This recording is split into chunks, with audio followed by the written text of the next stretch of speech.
Hello guys, আপনাদেরকে নিয়ে এলাম আমার ভাইয়ের কাবিনের ভিডিওতে। আপনারা সকলেই কেমন আছেন? এই তো এখানে আমরা খাওয়া দাওয়া করে সকলে চলে আসলাম বউ দেখতে এবং কিছুক্ষণ পরেই শুরু হবে বিয়ের কাজ। এইখানে আমার বোন আমাদের ভিডিও করে দিচ্ছিল আর বউকে মাশাআল্লাহ খুব সুন্দর লাগছিল। সবাই কমেন্ট করে জানাবেন বউকে কেমন লাগছে। আসলে বিয়ের সাজটা অনেক সুন্দর হয়েছে। আর এই যে এখানে চলে এসেছে কাজী এখন বিয়ে পড়ানো শুরু করবে। তার আগে কাজীর খাতায় কিছু লেখালেখির কাজ বাকি আছে, তিনি ওইগুলো লেখালেখি করে শেষ করবেন। আর এখানে আমরা একটা ওড়না ধরে রেখেছিলাম, এটা নাকি নিয়ম।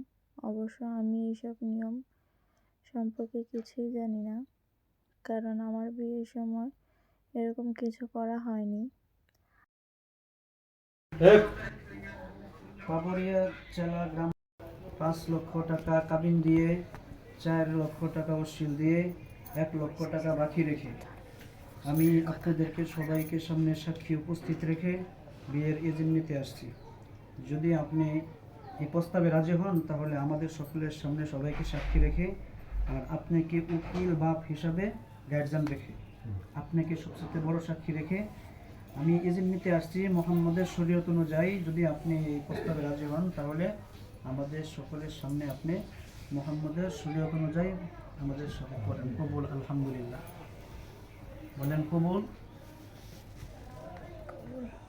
আবারই কবুল। কবুল। আবারই কবুল। কবুল।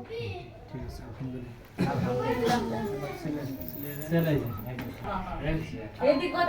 বাংলাহাটি গ্রাম নিবাসী মোহাম্মদ ফজলুল হকের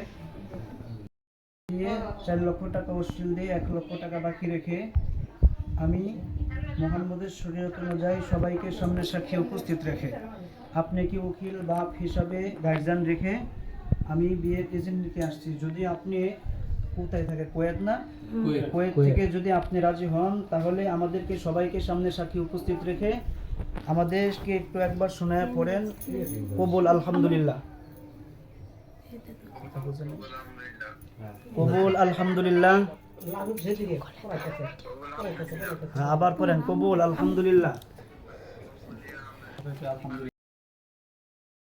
আর এখন বিয়ের কাজ সম্পূর্ণ হয়ে গেছে।